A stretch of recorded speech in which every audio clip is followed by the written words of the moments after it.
제가 11월, 12월은 책을 봐란 얘기가 책 보는 게 아니고 동영상 한 번 더 들어달라고 그랬었어요. 그래서 정확하게 개념을 좀 잡는 게 이게 좀 필요해요. 그런 정확한 개념 속에서 공부를 해 들어가야만 이후에 공부가 수월해지는 거예요. 아셨죠? 예. 자, 우리 잘하는 새싹인 젊은 친구가 들어오니까 수업을 또 시작을 해야 되겠네요. 자, 그러면 수업을 시작하도록 하겠습니다.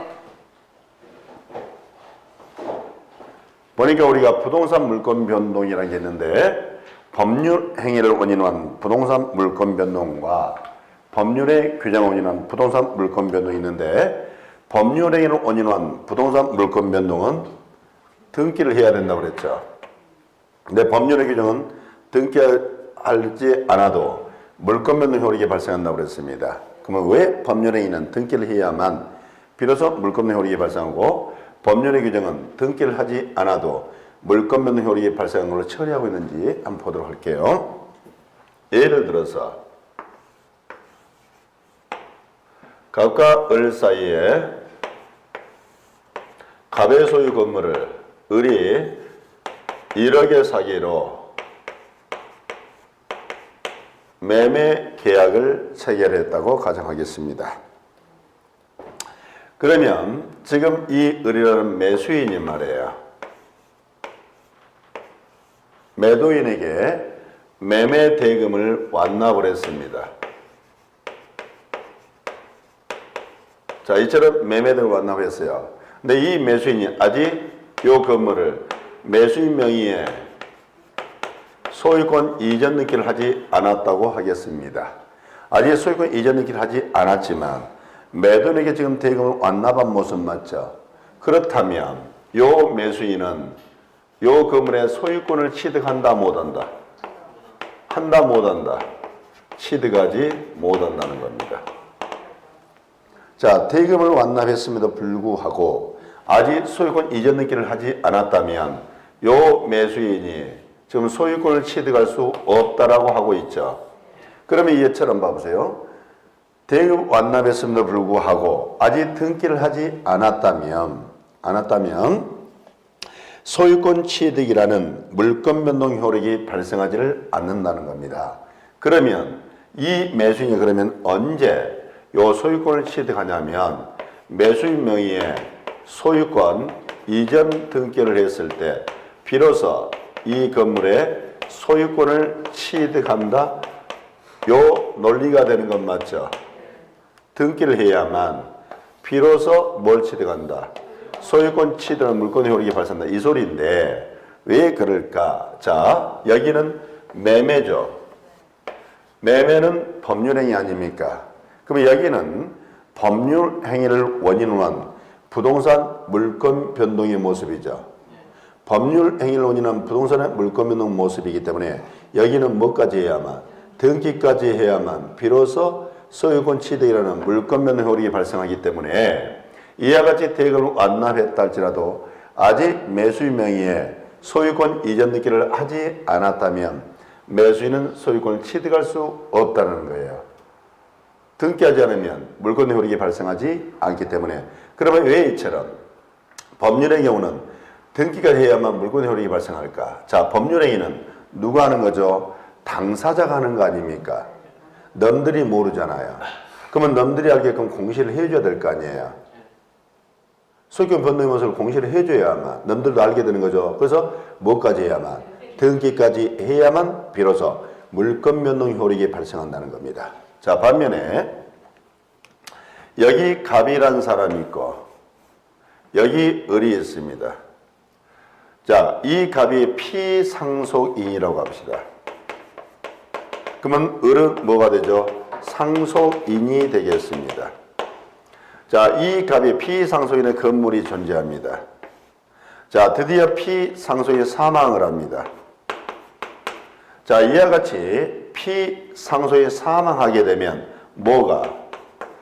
상속이 개시가 되는 겁니다. 피상속인이 사망했을 때 비로소 상속이 개시가 되는 거예요. 자, 그런데 얘처럼 피상속인이 사망했음에도 불구하고 아직 이 상속인이 말이에요. 상속 등기를 안 한 겁니다. 즉 상속을 원인으로 한 소유권 이전 등기를 하지 않았다는 겁니다. 그러면 피상속의 사망했는데도 아직 상속인이 상속 등기를 안 했죠. 그렇다면 이 상속인은 요 건물의 소유권을 취득할 수가 있느냐는 겁니다. 취득할 수가 있더라는 거예요. 그러면 이 모습 봐보세요. 여기는 뭘 하지 않았는데 등기를 하지 않았음에도 불구하고 소유권 취득이라는 물권 변동 효력이 발생하고 있는 모습이죠. 왜? 그랬더니 상속이라는 것은 법률 행위가 아니라 법률의 규정이라는 거예요. 따라서 이는 법률의 규정에 의한 부동산 물권 변동의 모습이기 때문에 뭘 하지 않아도 등기를 하지 않아도 물권 변동 효력이 발생한다는 거예요. 이 말 이해됩니까? 그렇다면 우리 민법 186조에서 법률 행위를 원인한 부동산 물권 변동의 경우는 뭐를 해야만? 등기를 해야만 비로소 물권 변동 효력이 발생한다고 하고 있는 반면에 법률의 규정은 뭐하지 않아도 등기를 하지 않아도 물권 변동 효력이 발생한다라고 지금 우리 민법 187조 별도로 규정을 두고 있죠. 그렇다면 왜 우리 민법에서 187조에서 이처럼 법률의 규정의 경우는 뭐하지 않아도 등기하지 않아도 이와 같이 물권 변동 효력이 발생한다라고 이런 규정을 별도로 왜 마련해 뒀을까 이 말이에요. 자, 그걸 이유를 좀 설명해 드릴게요. 자, 만약에 이렇게 가정해 보는 거예요. 우리가 상속의 경우에도 무슨 등기를 해야만? 상속 등기를 해야만, 즉 상속을 원인으로 한 소유권 이전 등기를 해야만 비로소 소유권을 취득할 수 있다라고 이렇게 한번 가정을 한번 해보겠습니다. 만약에 상속의 경우도 우리 민법 186조처럼 등기를 해야만 비로소 소유권을 취득할 수 있다라고 한번 가정을 해보자는 거예요. 그러면 자 보세요. 지금 갑이라는 피상속인이 2017년 2월 1일 날 사망을 하고 이 상속인을이 2017년 10월 1일 날 상속 등기를 했다고 가정합시다. 그럼 이같이 등기를 했을 때 소유권 취득한다는 논리 구조를 한번 가보도록 할게요. 어떤 문제가 나타난지를 보여줄게요. 2017년 2월 1일 날 갑이 사망합니다. 그러면 갑은 죽은 사람이죠. 사자 아닙니까? 자, 우리가 사람이라는 것은 권리자인 사람이라는 것은 권력력의 사람이라는 것은 생존하는 사람을 말하는 거예요. 그러면 사자는 생존하는 사람이 아니죠. 그럼 이 자는 권리자가 될 수 없죠. 그러잖아요. 그러면 이 부동산이 있는데 이 부동산은 갑이 사망하면 갑은 더 이상 사람으로 취급하는 게 아니니까 이 부동산은 무주의 부동산이 되어버리죠. 2월에 사망한 순간 무주의 부동산이 돼서 지금 소유권이 하늘의 구름처럼 둥둥 떠다니고 있는 모습이 나오네요. 자, 그래서 10월 1일 날 상속이 상속 등기를 했을 때 비로소 소유권 취득한다라면 이때 이제 소유권이 이렇게 취득한다고 가정해 보세요. 그러면 사망한 시점부터 등기하기 전까지 이런 법률상 공백이 생겨버리잖아요. 맞죠? 이건 뭔가 좀 논리 모순 아니에요. 갑자기 무주의 부동산이 됐다가 상속인의 소유가 된다. 그러면 좀 이게 이상하죠. 그래서 이런 법상 공백이 생긴다는 거예요. 그래서 이런 상속의 경우는 사망한 순간 이와 같이 등기를 하든 등기를 하지 않든지 간에 당연히 누가 상속인이 소유권을 취득하는 것으로 처리할 필요가 있었겠죠. 그래서 우리 민법 187조에 별도로 법률의 규정을 원인한 이 부동산 물권 변동은 뭐하지 않아도 등기하지 않아도 예처럼 물권 변동 효력이 발생한다라고 이렇게 처리를 한 거예요. 이거 이해하시겠죠? 그러면 이제 법률 행위로 원인한 부동산 물권 변동은 뭐까지 했을 때? 등기까지 했을 때. 반면에 법률의 규정을 원인한 부동산 물권 변동은 뭐하지 않아도 등기하지 않아도 물권 변동 효력이 발생한다고 그랬죠. 자, 예를 들어서 자, 이게 어떤 얘기인지 한번 봐볼게요.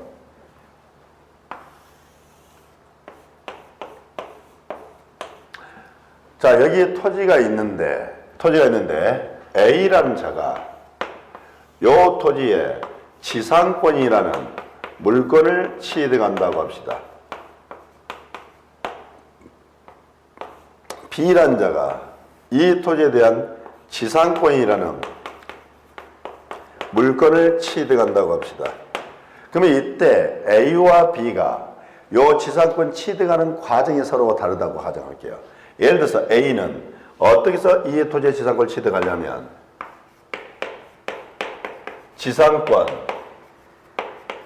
설정 계약을 통해서 뭐라고요? 지상권 설정 계약을 통해서 지상권을 취득한다고 가정해보고 요 B란 자는 법률의 규정에 의해서 뭐에 의해서? 법률의 규정에 의해서 지상권을 취득한다고 가정을 한번 해보도록 하겠습니다. 해볼게요. 그러면 자 봅시다.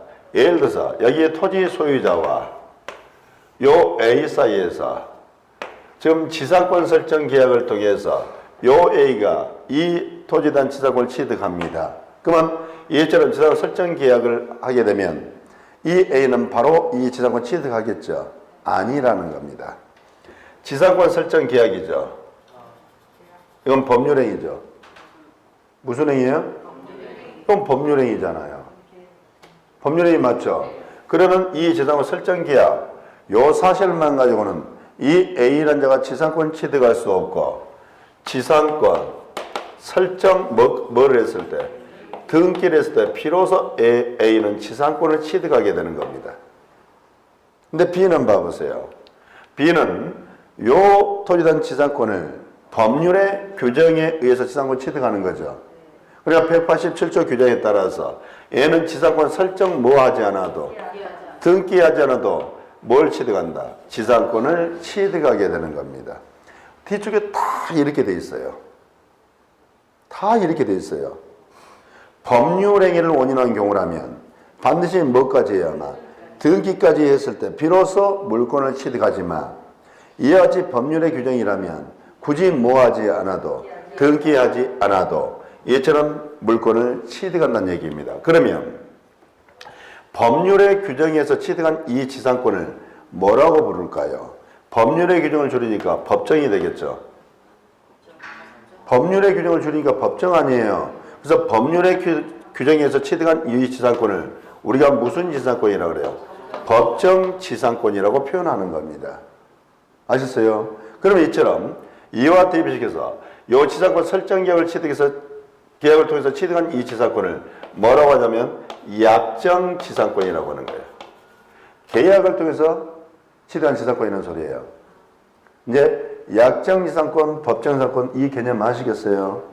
법률의 규정을 취득한 지상권을 뭐예요? 법정 지상권. 그러면 예를 들어서 여기 봐요. 갑이란 자가 잘 들어보세요. 법정 지상권을 취득했어요. 뭘 취득했어요? 근데 이 갑이란 자가 법정 지상권을 취득했는데 여자가 문제는 지금 아직 지상권 설정 등기를 하지 않았어요. 뭐 하지 않았다고요? 그러면 이 자는 법정을 취득했지만 아직 지상 설정 등기를 하지 않았다면 이 자는 지상권자다, 지상권자가 아니다. 지상권자다 이렇게 나와야죠. 얘는 법률의 규정에 의해서 지상권을 취득한 자이기 때문에 지상권 설정 등기를 하지 않더라도 얘는 지상권을 취득한 건 맞죠. 그러나 얘는 등기를 하지 않아도 얘는 지상권자가 돼버리는 거예요. 요 의미 아시겠어요? 뒤쪽에 다 지금 민법 186조 법률행위를 원인한 부동산 물권변동, 법률의 규정을 원인한 부동산 물권변동 얘기가 계속 나옵니다. 계속 나옴에도 불구하고 요 개념에 대한 제대로 이해를 못하니까 이렇게 나옵니다. 자, 이처럼 약정지상권이 성립하려면, 지상권이 성립하려면 지상권 설정 계약 플러스 지상권 설정 등기를 해야만 지상권 성립한다는 차이를 암기를 하고 있어요. 암기를. 지상권 설정 계약이니까 당연히 이건 법률행위 아니에요. 당연히 법률행위니까 등기까지 필요하겠죠. 그래야 비로소 물권의 효력이 발생하는 거니까 이렇게 가야 되는 부분을 이 아무것도 아닌 것들 뭐들로 암기를 해요. 당연히 그렇구나라고 가야 될 부분이지. 법정이란 말은 법률의 규정이란 말을 줄여놓은 게 법정 아니에요. 그러니까 이건 법률의 규정에서 취득한 거니까 등기가 굳이 요하지 않잖아요. 등기를 하지 않아도 지상권을 취득한 거 아니에요. 그러니까 법정상권자는 등기를 하지 않아도 지상권자라고 표현하는 거고. 186조, 187조 이 개념에 대한 이해가 안 되니까 이 개념에 대한 잠깐 이해를 못하고 있으니까 뒤쪽에 이런 것들을 다 암기를 해야 되는 현상이 나타나 버리는 거예요. 자, 또 보세요.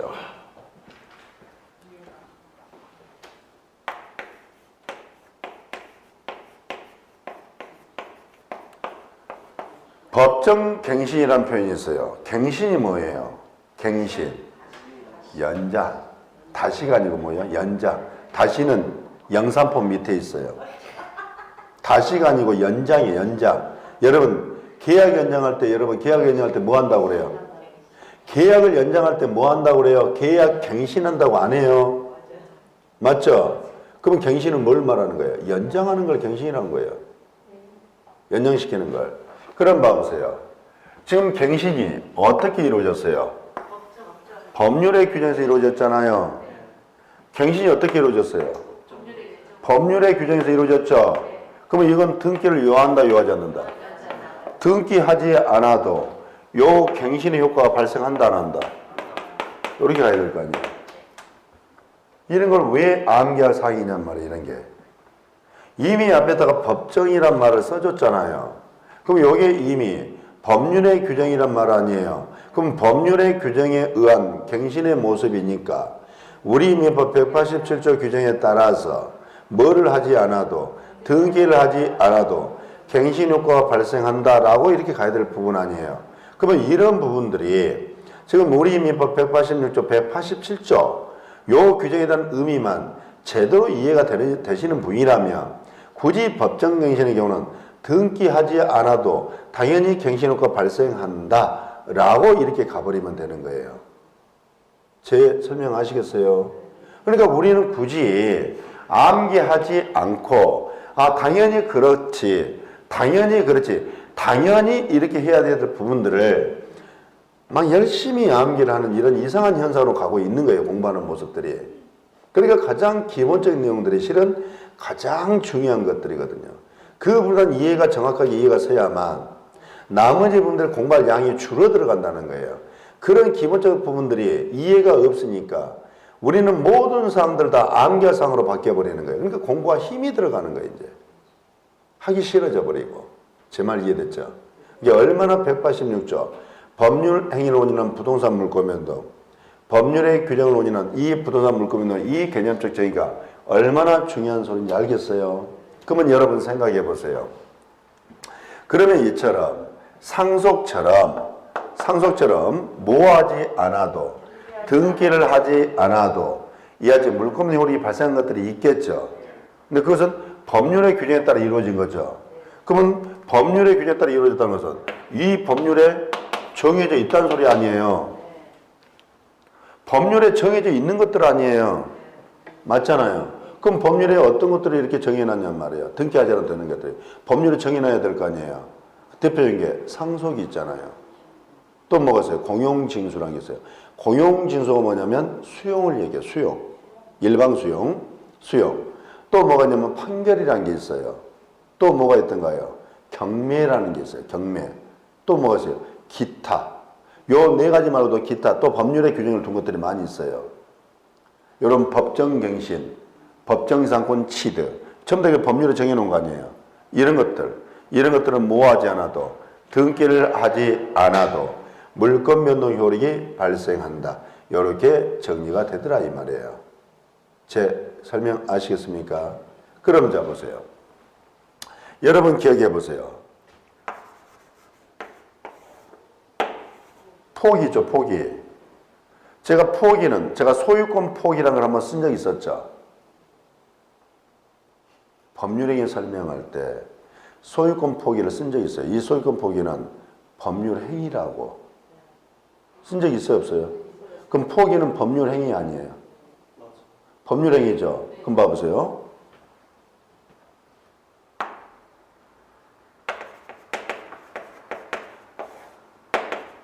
여기 합유지분이라는 게 있어요. 뭔지는 모르겠어. 그러면 합유지분 포기에 의해서 합유지분이 소멸을 합니다. 소멸하잖아요. 그럼 여기는 등기를 요한다. OX. 그렇지, O라고 해야 되는 거예요. 포기는 법률행위잖아. 포기는 법률행위 아니에요. 그러니까 뭐까지 해줘야 돼요? 중요한 시험에 나왔던 지문이에요. 시험 나왔던 지문이에요. 합유지분 포기에 의해서는 등기하지 않아도 소멸한다고 이렇게 출제한 적이 있어요. 24회 때. 그럼 포기는 이미 우리가 소유권 포기할 때 포기는 법률행위라고 배웠거든. 포기는 법률행위 아니에요. 그러면 법률행위에 의한 부동산 물권 변동 모습 아니에요. 그럼 법률행위에 의한 부동산 물권 변동은 뭐를 해줘야 돼? 등기. 그러면 등기할 필요가 없다 그랬으니까 그 지분은 OX, AX 이렇게 가야 되는데 그걸 모르더라는 거예요. 이제 이런 걸 암기하는 거예요. 아니 포기는 법률행위라는 거 알고 있을 거 아니에요. 포기는 법률행위니까 반드시 뭘 해야 되는구나. 등기를 해야 되는 거구나. 법률의 규정이라면 등기할 필요가 없지만 포기는 법률행위니까 뭐 해야 된다. 등기를 해야 된다. 이렇게 가는 거예요. 제 설명 이해됐어요? 자 그러면 여러분들이 별도로 공시법이라는 걸 배우고 있죠. 그럼 우리가 부동산 물권 변동이 있습니다. 부동산 물권 변동 공시 방법이 뭐예요? 등기잖아요. 아마 등기법 선생님이 그랬을 거예요. 등기부에 기재해놓은 걸 등기라고 그랬을 거예요. 이렇게 얘기 안 하던가요? 등기부에 기재한 걸 등기라고 그러는 거예요. 그래서 우리가 등기란 기재 그 자체를 말한다고 그러는 거예요. 그러면 여러분들이 별도로 등기법이라는 시간이 있기 때문에 등기를 별도로 배우기 때문에 일단은 등기 관련 내용은 그 등기법에서 얘기를 좀 들으시고 인문 강의에서는 등기 부분을 설명을 안 합니다. 보류를 할 거예요. 자 봅시다. 여러분들이 한번 이제 봐보는 거예요. 자 그러니까 뒤쪽에서 다 왜 이렇게 되는지 알겠어요? 왜 지상권 설정계약으로는 지상권 설정계약만큼 지상권 취득 못하고 성립 못하고 등기가 해야만 성립한지 알겠어요? 법률행위니까. 왜 법정 취득할 때는 등기할 필요 없는지 알겠어요? 왜? 법률의 규정이니까. 그러면 결국에는 186조 얘기를 지금 접목시키고 있는 것 뿐이잖아요. 요의에서 가고 있는 거란 말이에요. 이건 물권법 전체를 관통하고 있는 얘기예요. 그러니까 그만큼 중요한 얘기가 된다 이런 뜻이 되겠습니다. 자 그러면 여러분들이 이렇게 한번 봐보세요. 이게 건물이죠. 자, 이 건물에 소유권이 있습니다. 그럼 이 소유권이라는 건물의 소유권 아니에요. 맞죠? 자, 그러면 이 건물 위에 이렇게 표시가 되어 있네요. 이게 뭐예요? 뭔 온천이에요? 불났다. 불났다. 여러분 고향말로 말하면 이걸 뭐라고 하냐면 냉갈. 이렇게 하고 저희 고향은 토론토이기 때문에 저희 고향에서는 연기 이렇게 표현하죠. 불났다. 온천은 이렇게 돼 있어요. 요게 온천이에요. 맞죠? 목욕탕 그래서 이렇게 표시되어 있지 않던가요? 그러니까 눈썰미들이 그렇게 없어서. 자 그러면 여기 건물에 소유권이 있는데 봐보세요. 이 건물이 홀라당 불이 다 타버렸어요. 건물이 다 불타버렸단 말이에요. 그러면 이 건물의 소유권은 어떻게 될까요? 아니 소유권의 객체 사라졌는데 요 존재할 이유가 없잖아요. 그럼 이거 없어져 버리죠. 그럼 이게 물권이 지금 소멸한 거 아니에요? 그럼 이게 뭐예요? 소유권의 객체, 목적물이죠. 자, 목적물이 멸실하니까 물권은 어떻게 된구나? 소멸하는 거구나. 목적물이 멸실하니까 물권은 어떻게 되는구나? 소멸하는구나. 그렇다면 이처럼 목적물의 멸실처럼 물권이 소멸되는 이런 물권의 소멸 사유들이 존재하고 있겠죠. 여러 가지들이 있습니다. 여러 가지가 있는데 우리가 이 물권들의 공통 소멸 사유들인데 그게 목적물의 멸실, 소멸시효, 혼동, 공용징수, 몰수, 포기 등 여러 가지들이 있어요. 그 중에서 혼동을 좀 설명하려고 그래요. 뭘 설명한다고요? 혼동.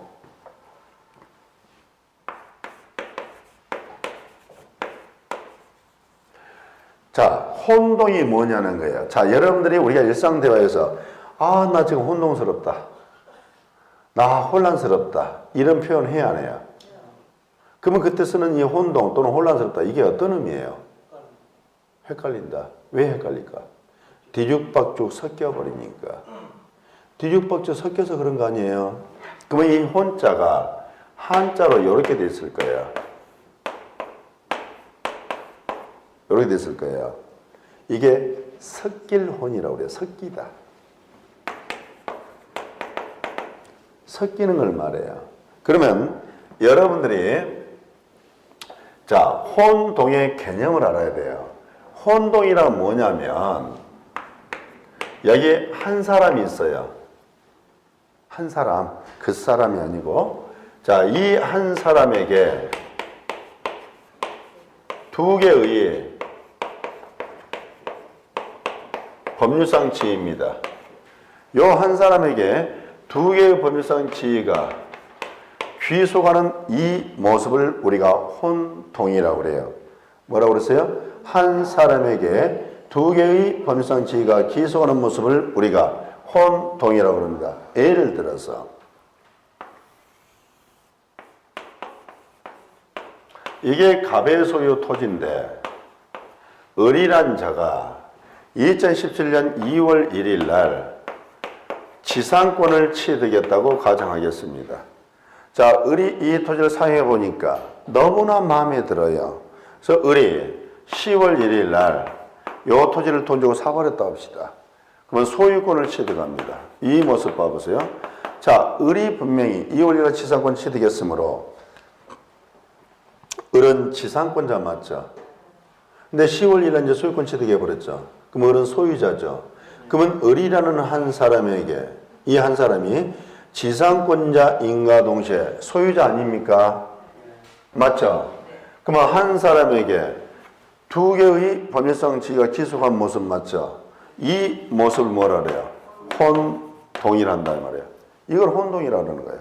한 사람에게 두 개의 법률상 지위가 기속하는 모습을 뭐라 그래요? 혼동. 그러면 이 혼동에 의해서 물권이 소멸한다는 거예요. 왜 그러면 혼동에서 물권이 소멸한가 볼게요. 자, 보세요. 지상권이 어떤 권리인지는 나중에 구체적으로 배우기를 하고, 그러면 을은 이 지상권을 가지고 이 토지를 사용, 수익할 수가 있는 겁니다.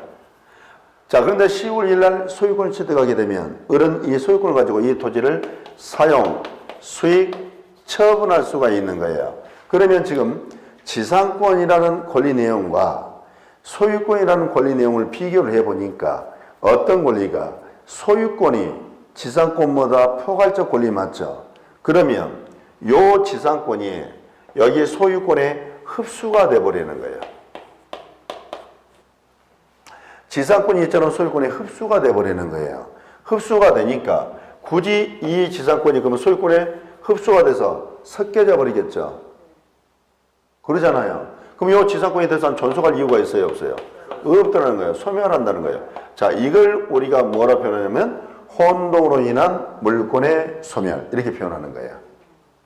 자, 또 봅시다. 똑같이 요 토지가 있는데 이게 갑의 소유 토지인데 을이란 자가 2월 1일 날 전세권을 취득했다고 가정합시다. 근데 10월 1일 날 요 을이 소유권을 취득한다고 가정을 해볼게요. 그러면 을은 전세권자인과 동시에 소유자 맞죠? 이 모습을 우리는 뭐라고 그런다?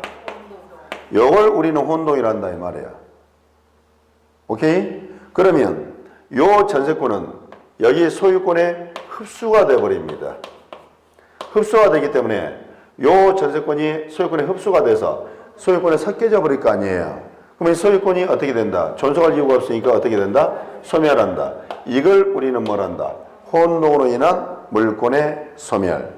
자, 보세요. 여기 또 토지가 있는데 이게 갑의 소유 토지입니다. 자, 을이란 자가 2월 1일 날 저당권을 취득했다고 합시다. 이때 을씨가 10월 1일 날 요 토지 소유권을 취득한다고 또 가정을 해봅시다. 그러면 을은 저당권자 인과 동시에 소유자 맞죠? 그럼 분명히 한 사람에게 한 사람에게 아이고 허리야 한 사람에게 두 개의 법률상 지위가 기속하는 모습 맞죠? 이 모습을 뭐라 그래요? 혼동이라고 그래요. 그러면 이 저당권은 소유권에 흡수가 됩니다. 흡수가 돼서 소유권에 섞여져 버릴 거 아니에요. 그럼 이 저당권이 존속할 이유가 없잖아요. 그럼 이 저당권이 어떻게 된다? 소멸한다. 자, 이걸 우리는 뭐라고 그런다? 혼동으로 인한 물권의 소멸이라고 그래요. 그러면 지금 우리가 혼동이라는 건 이처럼 한 사람에게 두 개의 법률상 지위가 기속하는 모습을 혼동이라는 건 알았죠. 그러면 왜 혼동에서 이렇게 물권이 소멸하냐는 거야. 소유권이 흡수가 되니까 이 더 이상 이 지상권이나 전세권 이것들이 존속할 이유가 없으니까 소멸된다는 거죠. 그러면 혼동으로 인한 이 물권의 소멸은 누가 우리 민법 191조에서 규정을 둔 거죠. 이렇게 규정을 둬놨단 말이에요. 그러면 혼동으로 인한 물권의 소멸은 법률의 규정에 의한 소멸 맞죠? 법률의 규정에 의한 소멸이니까 등기를 요한다, 요하지 않는다? 그러니까 혼동에 의해서 이 지상권 소멸하는 경우는 말소 등기를 하지 않아도 이 지상권은 당연히 소멸하게 되는 겁니다. 왜 등기를 요하지 않는지 알겠어요? 법률의 규정이니까. 뭐라고요? 법률의 규정이기 때문에 그런 겁니다. 자, 보세요. 그러면 지상권이 있고 전세권이 있고 저당권이 있죠. 그러면 지상권, 전세권, 저당권을 요 세 가지 권리를 포괄적으로 쓸 수 있는 단어가 뭐예요? 지상권, 전세권, 저당권 요 세 가지를 한꺼번에 쓰는 포괄적 단어가 뭐예요? 제한물권이죠. 지상권과 전세권은 용익물권이지만 저당권은 담보물권이잖아요. 그러면 이걸 포괄적으로 쓸 수 있는 단어는 제한물권밖에 없잖아요. 맞죠? 그러면 이 모습 봐보세요. 그러면 이 모습을 한번 정리를 해보면 이런 모습 아니에요. 자, 여기 제한물권자가 있어요. 이자가 이후에 소유권을 취득했어요. 취득하게 되면 이자는 제한물권자인과 동시에 소유자가 되는 거 아니에요? 그러면 제한물권자인과 동시에 소유자가 되버리니까 이게 혼동 아닙니까? 맞죠? 혼동이니까 요 제한물권은 어디에? 소유권에 흡수가 될 거 아니에요? 그러면 제한물권은 어떻게 된다? 이렇게 논리 구성이 나올 수밖에 없잖아요. 그러면 결론적으로 이렇게 논리 구성이 나올 수밖에 없죠. 제한물권자가 뭘 취득하게 되면 소유권을 취득하게 되면 이 제한물권은 혼동으로 인해서 소멸한다 라고 논리 구성 나올 수밖에 없죠. 제 설명 이해됐어요? 그래서 지금 이 모습은 제한물권과 소유권 사이 혼동이죠. 그럼 이처럼 제한물권과 소유권 사이 혼동이 일어나면 제한물권은 어떻게 된다? 소멸한다. 이게 원칙적 모습이에요. 물론 예외가 있어요. 예외가 있는데 그 예외는 일단 놔두고 개념을 좀 잡으려고 그러는 거예요. 한 사람에게 두 개의 법률상 지위가 기소하는 모습을 뭐라 그래요? 혼동. 이 혼동이 굉장히 쉬운 얘기인데 의외로 이 혼동을 굉장히 힘들어해요. 힘들어하는 수험생들이 정말 많더라고. 왜 혼동을 힘들어하냐면요. 혼동이 뭔지를 모르니까 힘든 거예요. 실제 정확히 말하면. 혼동이 뭔지를 몰라요. 그러니까 힘든 거예요. 혼동이 뭔지를 정확히 알면 이게 힘들 수가 없어요. 혼동이라면 한 사람에게 두 개 법률상 지위가 기소하는 모습을 혼동이라 하죠. 그러면 지상권자 소유권 취득했어. 그러면 이자는 지상권자인과 동시에 소유자 아니에요? 그럼 혼동 아니야. 전세권자 소유권 취득했어. 전세권자 동시에 소유자 아니에요? 혼동 아니에요. 이걸 혼동이라고 그래요. 그러면 지상권과 전세권이 전부 다 소유권에 흡수돼 버리잖아요. 흡수가 돼서 소유권에 섞여지는 거 아니에요. 섞여져서 같아져 버리니까 없어져 버린 거 아니에요. 너가 없어져 버렸잖아. 그러니까 지상권 없어져 버리고 전세권 없어져 버릴 거 아니에요. 오케이? 그걸 혼동으로 인한 물권의 소멸이라고 그래요. 그러면 이런 부분들을 정리를 해보자면 이와 같이 제한물권자가 뭘 취득하면 소유권을 취득한다면 요 제한물건은 소유권에 흡수가 돼서 흡수가 돼버리니까 어떻게 된다? 소멸한다 라고 당연히 끌고 나올 수 있는 거예요. 전혀 어려운 얘기 아니에요. 아주 쉬운 얘기란 말이에요. 자, 또 보세요. 그럼 이 모습은 제한물건과 소유권 사이 혼동의 모습이죠. 그럼 우리가 그러면 혼동이라는 것은 꼭 제한물건과 소유권 사이에 있는 게 아니에요. 무슨 얘기냐면 예를 들어서 A란 자가 지상권을 가지고 있어요. 근데 B란 자가 요 A의 지상권 위에 저당권을 설정해 놨어요. 우리 이렇게 배웠잖아요. 뭐라고 배웠냐면 저당권의 객체는 부동산만이 아닌 지상권과 전세권도 저당권의 객체가 될 수 있다고 그랬죠. 그럼 이때 자 보세요. A가 B에게 요 지상권을 양도를 했다고 가정해봐요. 양도를 했어요. 그러면 이 B라는 저당권자가 뭘 취득한 모습이에요? 지상권을 취득했잖아요. 그러면 이 B는 저당권자인과 동시에 지상권자가 돼버리죠. 그러면 한 사람의 두 개의 법상 지위가 기수가니까 이건 혼동 아니에요? 맞죠? 근데 가만히 분석해 보니까 저 지상권이 저당권의 객체 아니에요? 맞죠? 그러면 저당권자가 요 객체를 취득해 버렸잖아요. 객체를 취득했으니까 굳이 요 저당권을 남겨놓을 이유가 있어 없어요? 그러니까 저당권이 어떻게 될까? 이게 또 혼동되는 물권 소멸 아니에요? 이건 반대로 설명해도 똑같아요. 무슨 말인지 하면 자, 저당권을 B가 이 저를 A에게 지상권자에게 양도를 했어요. 이것도 똑같잖아요. 그러면 이건 지상권자가 이후에 뭘 취득했어요? 이 모습 아니에요? 그러면 A는 지상권자인가 동시에 저당권자 아니에요? 이게 뭔데요? 혼동. 요게 혼동이단 말이에요. 그러면 요 지상권이란 게 요 저당권의 객체 아니에요? 그러면 굳이 저당권 객체를 가지고 있는데 이 저당권을 존속시킬 이유가 없잖아요. 그럼 이 저당권 마찬가지로 어떻게 된다? 이렇게 되는 거 아니에요? 반대 이래 설명하든 저래 설명하든 똑같은 결론이에요. 결국은. 제 말 이해됐어요? 그러면 저당권도 제한물권이고 지상권도 제한물권 아니에요? 그럼 이 모습은 제한물권과 제한물권 사이의 혼동의 모습 맞죠? 이해됐어요? 그러니까 혼동이라는 것은 꼭 이처럼 제한물권과 소유권 사이의 혼동이 있는 게 아니라 제한물권과 제한물권 사이의 혼동도 있더라. 이렇게 되는 거예요. 오케이? 오케이? 그러면 이처럼 혼동에 의해서 물권이 이같이 소멸하는데 혼동이 분명히 혼동이 생겼음에도 불구하고 물권이 소멸하지 않는다고 한다면 이거는 혼동으로 인한 소멸 예외 이렇게 보면 되겠죠. 아닌가? 맞죠? 그럼 혼동으로 소멸 예외 이건 나중에 하자 이 말이에요. 나중에 하고 일단 여러분들이 혼동이 무엇인지 그 혼동의 개념을 먼저 이해를 정확히 해주면 되는 거예요.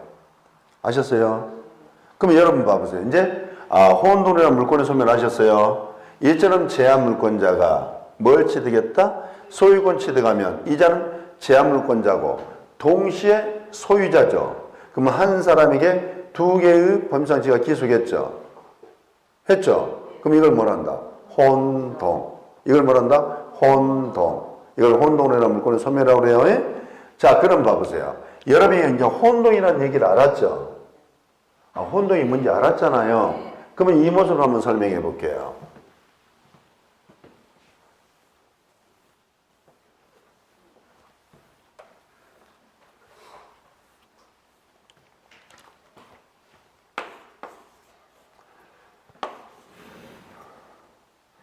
갑이 1억 채권을 가지고 있습니다. 그러면 을이 1억 채무가 있겠죠. 갑이 채권자, 을이 채무자입니다. 자, 요 1억 채무를 이 갑이 인수를 했어요. 인수했다 해보잔 말이에요. 그러면 이 갑이 1억 채무가 있게 되죠. 그러면 갑은 채권자인과 동시에 채무자 맞죠? 뭔데? 그것도 혼동이잖아. 한 사람에게 두 개 범수는 제가 계속했잖아요. 혼동 아니에요? 맞죠? 그러면 1억 채권을 가진 자가 1억 채무를 인수를 해버렸어. 그럼 이 채권이 있을 이유가 있어 없어? 소멸해버리잖아. 뭔데요? 혼동으로 인한 채권 소멸 아니야. 이 말 아시겠어요? 이거 아시겠냐고? 자, 이 얘기가 20발의 시험에서 주임법에서 출제를 해버렸죠. 주임법에서 어떻게 출제를 했냐면, 봐보세요.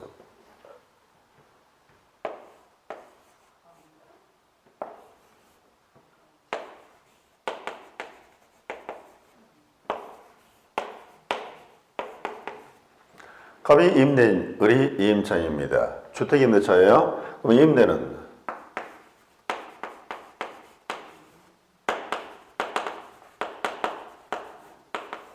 보증금 받는 채무가 있죠. 그렇죠? 임차인은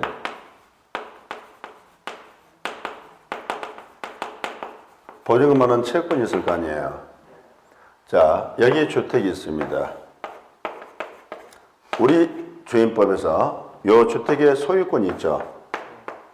요 주택의 소유권을 양수한 사람이 있잖아요. 주택의 소유권을 양수한 사람, 예? 양수인은 보증금 받은 채무를 승계하게 되죠. 임대는 죄를 승계하는 거니까 임대는 죄를 승계해버리니까 보증금 받은 채도 승계합니다. 그러면 종전의 임대는 보증금 받은 채는 면하게 되고 양수의 보증금 받은 채는 부담하게 되는 겁니다. 이렇게 된단 말이에요. 그러면 28회 때 냈던 내용 지문 중에 하나가 뭐가 있냐면 임차인이 임대도 주택의 소유권을 양수했다는 거예요. 누가 양수했어요? 임차인이. 그럼 얘가 임자도의 소유권을 양수한 자죠. 그럼 이 자가 무엇을? 종전임대 가지고 있는 보증금 반환 채무 있잖아요. 채무를 뭐 하게 되죠? 부담하게 되잖아요. 그러면 이게 혼동 아니에요? 혼동이죠. 그럼 보증금 반환 채권이 어떻게 돼요? 이렇게 질문 냈더구만. 임차도의 양수인은 임대는 죄를 승계하러 본다. 주임법 규정 4조 규정 아니에요. 승계본다. 그러면 임대는 죄를 승계하게 되면 종전의 임대는 보증금 받은 채를 면하게 되고 이 양수인이 보증금 채는 부담하죠. 그러면 임차인이 임대인으로부터 주택 소유권을 양수했다고 깔아본 거예요. 그러면 요 임차인이 주택의 소유권을 양수한 자가 되어버리죠. 그러면 종전의 임대는 보증금 채무를 면하게 되고 이 양수인이 보증금 채무를 부담하게 되죠. 그럼 임차인이 보증금 받은 채권과 보증금 채무를 같이 가지고 있죠. 그러니까 임차인이 채권자인과 동시에 채무자가 되는 거 아니에요? 이거 혼동 아니에요? 그럼 혼동에 의해서 이 채권이 소멸되어 버리죠. 그러면 을은 보증금 갑으로부터 보증금 반환 받을 수 있다 없다? 없다. 이렇게 결론이 나와야 되지. 어려운 내용이 아니었단 말이에요. 어려운 내용이 아닌데 무슨 말 하는지 이렇게 되는 거예요. 그렇게 어려운 것이 아님에도 불구하고. 제 말 좀 설명 이해돼요? 그러면 이제 혼동, 이제 여러분들 헷갈리지 않겠죠? 그러니까 여러분들이 뭐냐면 혼동의 소멸 예외 있잖아요. 이게 중요한 게 아니에요. 혼동이라는 개념에 대한 정확한 이해만 해주면 그러면 혼동에서 물건이 소멸하는데 이게 원칙적 모습인데 때로는 이 혼동에 의해서 물건이 소멸하지 않는 경우도 있더라. 어떤 경우에? 이런 경우에는 소멸하지 않더라. 왜? 분명히 어떤 이유가 있어서 소멸하지 않겠죠. 왜? 이런 이유 때문에 이런 경우는 소멸해서는 안 된다고 하더라. 라고 정리를 하는 거예요. 그러면 이걸 정리가 되려면 혼동에 의해서 소멸하는 게 어떤 건지를 정확히 이해를 해야만 소멸하지 않는다. 이렇게 되는 거예요. 이해됐죠? 제 말 이해됐어요? 그러면 봐봐요. 여기 토지가 있어요. A란 자가 이 토지를 점유한 자예요. 그럼 이 자가 점유권을 가지고 있겠죠. 그럴 거 아니에요. 이 자가 이후에 토지 소유권이 취득했어요. 그럼 이자는 점유자인과 동시에 소유자 맞죠? 이게 혼동 아니에요. 맞죠? 그럼 혼동에서 이 점유권을 소멸해야 되죠. 자, 이렇게 돼버리면 어떻게 되냐면 소유자가 자기 소유물을 점유를 못 하잖아요. 좀 이상하죠? 봐보세요. 이 경우에, 봐보세요. A라는 점유자가 이외에 소유권을 취득했어. 그러면 이제는 점유자인과 동시에 소유자가 되니까 이건 혼동 분명히 맞잖아요. 맞잖아요. 그럼 혼동에서 점유권 소멸된다고 해버리면 소유자가 자기의 소유물을 점유도 못한다는 소리가 되버리잖아요. 뭐 좀 이상하지요? 소유자가 자신의 소유물도 점유를 못한다는 건 좀 이상하지 않아요? 그쵸? 그래서 우리 민법 191조사망에서 점유권은 혼동으로 소멸하지 않는다 딱 규정을 더 놔버린 거예요. 이상하잖아. 분명히 이건 혼동 맞죠? 이것도 혼동이 아니란 얘기 아니에요. 이것도 혼동 맞잖아요. 근데 점유권이 만약 혼동에 소멸되어 버린다면 소유가 자신의 소유물도 점유를 못한다는 논리 구조밖에 안 나오잖아요. 그러면 이 점유권을 혼동으로 소멸하면 되겠어요? 안 되겠어요?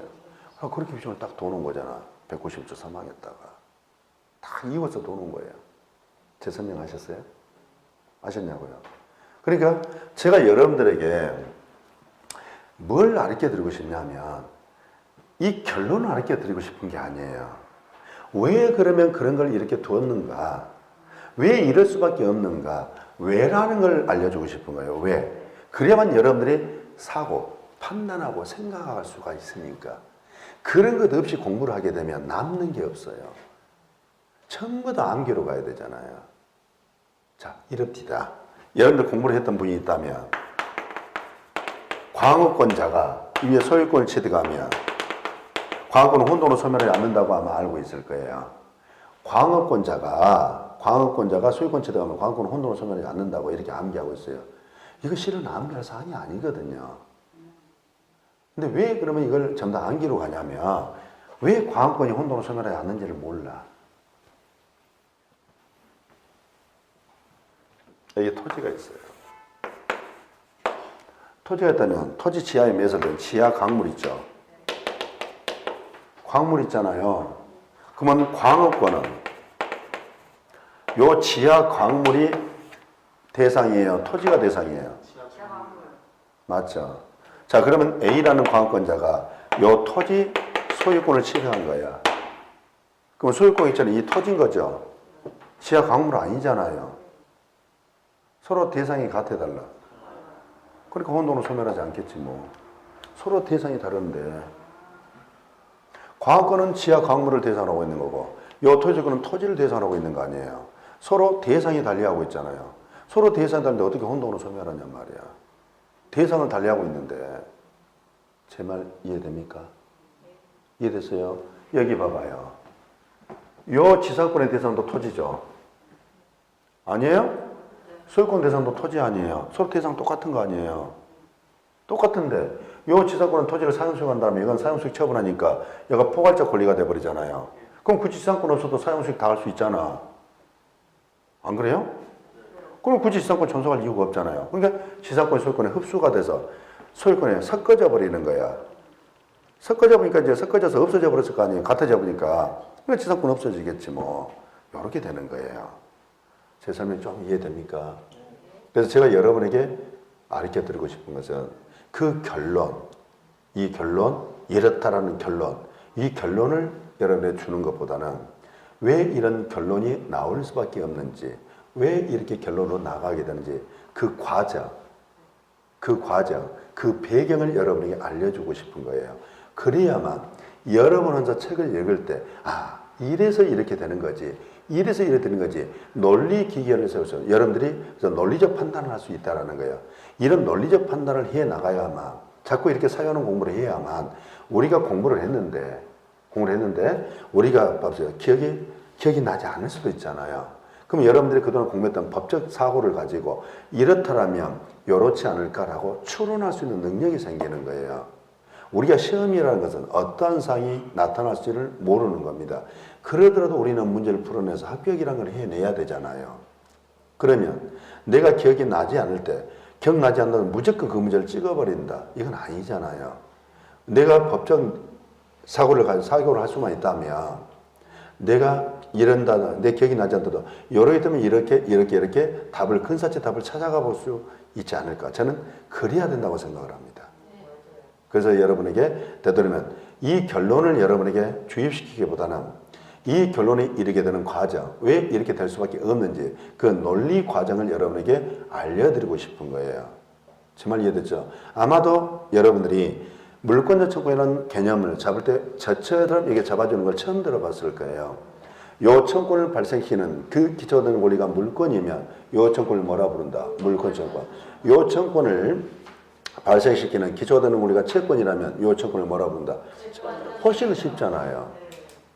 물권 청구이 뭔지, 채권 청구가 뭔지 이야기가 훨씬 더 쉽잖아요.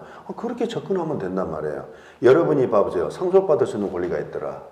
근데 오빠가 다 가져가 버렸다. 그럼 난 상속권이 침해받았잖아. 회복해야 될 거 아니에요. 오빠를 상대로 상속회복 청구하잖아. 그게 상속회복 청구권 아니에요. 여러분 부양받을 수 있는 권리가 있는데 부양 안 해주더란 말이야. 그럼 이 권리 침해 모습 아니에요? 부양해달라고 부양 청구하잖아요. 부양 청구권. 이런 식으로 이해하면 되잖아요. 정말 이해됐습니까? 이해됐어요? 그래서 되도록이면 공부를 하는 것은 우리가 생각하는 공부를 해야 돼요. 생각하는 공부를 해야만 남는 것이지 생각하지 않는 공부를 하게 되면 우리는 이건 단순 암기했던 것밖에 안 돼요. 그러면 이것은 여러분 절대 지식이 될 수가 없어요. 저는 여러분들이 이왕 공부를 했다라면 합격하는 건 당연한 거고 이 공부했던 내용들이 여러분들이 지식이 되어서 이후에 이것들을 다 여러분들이 활용하고 일상생활에서도 활용을 하고 이랬으면 좋겠다는 생각을 많이 해요. 제 말 무슨 말인지 아셨죠? 그러면 이제 우리가 자 물권들에서 여기까지가 이 물권 소멸 여기까지가 물권법 총론 파트예요. 그러면 점유권 이하가 강론이라고 그랬잖아요. 그러면 이제 점유권이라는 게 있었고 본권이 있었고 소유권이 있었고 제한물권이 있었고 용의물권이 있고 담보물권이 있고 지상, 지역, 전세, 유치, 질, 저당권이 있었잖아요. 대체 이러한 권리가 어떤 권리인지 그러한 권리가 어떤 권리인지 그런 가장 기본적 내용은 정확하게 인식을 하고 있어야 되지 않을까요? 맞잖아요. 세상에 물어봐요. 지역권이 대체 어떤 권리예요? 그러면 지역권인가 보지 뭐. 정확하게 이해를 해야 되는데 전세권이 어떤 권리인지 정확하게 이해를 해야 되는데 우리는 그런 어떤 그 권리에 대한 정확한 이해를 하지 않고 그 권리를 공부를 하는 이런 모습들을 띠고 있더라는 거예요. 그러니까 재미가 없지. 내가 정확하게 모르는데 어떻게 재미가 있겠어요? 재미가 없을 수밖에 없는 거예요. 그래서 정확하게 여러분들이 그런 물건들이 어떤 권리인지를 이걸 우리가 다음 시간에 제가 해드릴 거예요. 그러면 그 다음 주에는 뭘 할까요? 그 다음 주에는 계약법이 있잖아요. 그 다음 주에는 계약법에 대해서 설명할 거예요. 자, 계약이라는 게 어떻게 해서 이루어지는지, 청약이 뭐고 승낙이 뭔지. 우리가 청약, 승낙 맞단 말이에요. 대체 뭘 청약이라고, 뭘 승낙이라는지 이런 것도 알아야 될 거 아니에요. 계약이 성립하면 이 계약은 어떤 효력이 있는지, 이 계약의 효력이 어떤 거 있는지 이것도 알아봐야 될 거 아니에요. 그래서 동시 이행 항명권, 위헌부담, 제3자를 위한 이런 걸 알아야 된단 말이에요. 그러면 이 계약이 적법력에 성립했다면 이 계약을 소멸시키는 제도는 또 어떤 제도가 있는지, 그래서 해제라는 것도 공부를 해야 되고. 자, 우리가 계약이 구체적으로 말하면 매매계약, 교환계약, 임대차 계약을 보는데 우리는 매매계약은 어떻게 성립하며 교환은 어떻게, 임대차 계약은 어떻게 성립했는지 정확하게 알고 그 구체 내용을 들여다보는 것이, 예를 들어 매도인의 담보책임이라 했는데 대체 무엇을 매도인의 담보책임이라 부르냐는 거지. 이런 걸 정확히 알고 공부를 해야 되는 게 올바르지 않는가 싶습니다. 제 생각이에요. 제 생각에는 그렇습니다. 그래서 마지막 주에는 이제 그 계약법에서 우리가 필요한 내용들을 제가 개념을 잡아 드릴 거예요. 그러면 우리가 민법 총칙, 물권법, 계약법 끝났죠. 이렇게 해서 우리가 11월, 12월 입문 강의를 딱 끝날 거예요. 그래서 크리스마스 이후에는 그때는 쉬야죠. 한 주는 쉬야죠. 그래서 이런 식으로, 그래서 다음 주에는 물권들 각종 우리 강론 물권의 이 권리들이 대체 어떤 권리인지 그걸 정확히 살필 거예요. 그리고 그 다음 주에는 계약법 전체를 설명을 드릴 거예요. 아셨죠? 네, 그런 식으로 여러분들이 이렇게 개념을 잡는데 11월, 12월 달에는 이 용어를 가지고 정확한 이 용어에 대한 정의와 이 용어를 가지고 그 개념을 잡는 데 초점을 맞추고 있어요. 그래서 여러분에게 책을 읽으라는 소리 제가 안 하잖아요. 자꾸 지금부터만 공부를 열심히 하려고 하지는 마세요. 열심히 하지 마시고. 그렇게 하는 게 아니라 지금은 좀 가볍게 갈 필요도 있어요. 용어에 대한 정확한 용어에 대한 정의 내리고 그 개념에 대한 정확한 이해도 요것만 여러분들이 여기서 10월, 12월 달에 이거 잡아내면 돼요. 제가 그래서 동영상 한 번 더 들어달라고 그랬죠. 실은 제 지인은 2번이었어요. 제 지인은 2번인데 2번 들으라고 하면 안 들으니까 한 번만이라도 들어주세요 라고 얘기한 거예요. 근데 10번 듣고 싶으신 분도 있죠. 그건 하지 말라고 얘기해요. 왜? 우리가 사랑을 할 때요, 불타는 사랑하잖아요. 금방 제대버려요. 금방 끝나요. 미지근하게 하는 사람들 있잖아요. 그 사람 참 오래 갑니다. 불타는 사랑하면 금방 끝나요. 특히 나 같은 놈은 불타는 사랑하잖아요. 한 달이면 끝나요, 이미. 나는 불이 그렇게 오래 안 가더라고. 한 달이면 팍 꺼져버려. 예? 오래 가고 싶으면 미지근하게. 그래도 한 번쯤은 어때요? 한 달이라도 좋으니까 불타는 사람도 해보는 것도 괜찮아? 그럴 수도 있는 거지 뭐. 그러면 다음 주에 우리가 물권법에서 마지막 이제 구체적인 점유권, 본권, 소유권, 제한권 이런 거를 어떤 권리들인지 잠깐 그 이해하는 시간을 다음 시간에 가지기로 하고 이만 수업을 마칠 겁니다. 수고하셨습니다.